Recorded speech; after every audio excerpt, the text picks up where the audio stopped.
Good evening. I'm Bo Williams, and welcome to the 7. Let's get a look at the big 7 stories happening right now. And topping the list for us, we've enjoyed a break from the rain, but with the weekend ahead, we know it isn't going to last. And tonight, we are seeing more examples of efforts to prepare. Here's one of those. TVA still releasing water from its systems of dams on the Tennessee River.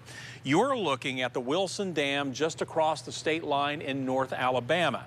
TVA warns high river flows and rising lake levels should be expected when the rain comes in and the water heads downstream. All right, next on our list, big steps in the works now to shrink the federal workforce. President Trump and Elon Musk have said the federal workforce is oversized, attempting now to cut costs by downsizing. Now, lots of your neighbors around East Tennessee work for the federal government. We're talking from park rangers in the Smokies to TVA and even some workers in Oak Ridge.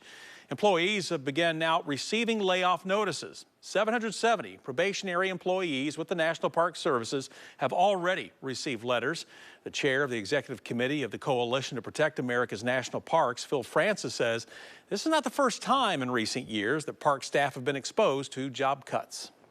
I'm thinking about the economic benefit those two parks provide for the surrounding communities and the pleasure people get from going there. And why would we cut it? I mean, visitation's up, right? We got more people than ever before. In the country, there's 325 million visitors. And so why are we cutting a budget which has already been reduced?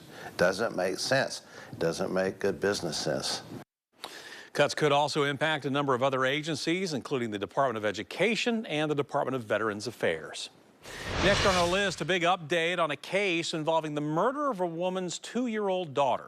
Monroe County criminal court records are revealing that Sophia Sloan, the mother, has now been indicted on charges including first-degree murder and child abuse for the death of her daughter, Elena Butts. Elena was one of 4 people shot at a Sweetwater home on Valentine's Day 2 years ago, dying in the hospital. Now, one of the other people shot that night, Lenin Huerta, is believed to be the person who shot Lena. He died at the scene. Huerta was one of 5 men reportedly threatening to break into the house if Sloan refused to let them in.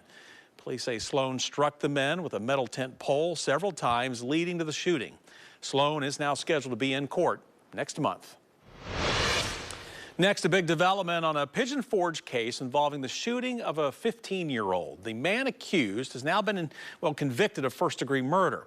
The trial for Andrew Ortiz lasted just 1 day. The jury hearing the case yesterday went on to deliberate well into the evening, coming back with a guilty verdict around 7:30 last night. The deadly shooting happened back in May of 2023. At the time, we told you where and how police found the victim, a 15-year-old boy at a motel suffering from a gunshot wound. The boy was taken to a hospital where he later died. Of course, we'll keep following this case and let you know when Ortiz is sentenced. Next up, a big reminder tonight with more cold nights in our future. Remember to continue to monitor your space heaters as they can cause fires. Rural Metro is still investigating why a house on Spring Place Circle caught fire earlier today. Now, around 8 a.m., flames and smoke were seen coming from the carport on the side of the home.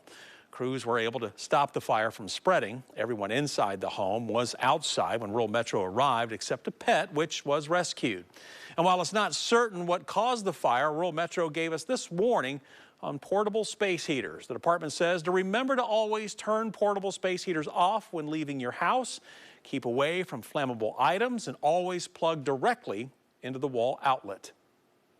Well, prosecutors are calling for a longer sentence now for a man accused of making child porn. They are recommending a sentence of nearly 100 years for Sean Williams. Williams was convicted on 3 counts of child pornography production back in November and initially rejected a deal for a 55-year sentence. Now the U.S. Attorney's Office is recommending he spends 95 years behind bars. During the trial, the prosecution used scars and tattoos to connect Williams to videos and images of children and their mothers being sexually abused inside Williams' apartment. Those pictures were found when Williams was arrested in North Carolina in 2023. Williams would later escape from a prison transport van in Greene County, Tennessee. He will be sentenced on February 24th for his conviction, but still faces drug and child porn charges in North Carolina. Well, the case against Williams also prompting a $28 million payout as Johnson City settles lawsuits from a group of women who claim police there were protecting Williams from a proper investigation for their own benefit. The city still faces a second civil lawsuit from a former U.S. Attorney General claiming after raising concerns about Williams, she was terminated from her role. Well, some big developments coming to Maryville we want to tell you about. It's a project under construction called Maryville Greenway Village, and it's hoping to bring businesses, vacation rentals, and more nightlife to that area. The developer says the area is meant to feel like Knoxville's Market Square, but with a Blount County twist. So far, 7 years have now gone into this project. It will be located right next to the Maryville Greenway, taking advantage of the frequent foot traffic that comes through. A lot of exciting things are happening here right now, and a lot of things that people don't realize are happening. A lot of things behind the scenes, a lot of money being invested. There's a lot of energy and financial support going behind some new developments in town. So you give downtown Maryville a few more years, it's going to be really an exciting and fun place. The developer tells us they hope to complete the project by next summer. However, a few of the buildings will be finished by the end of this summer and around November of this year.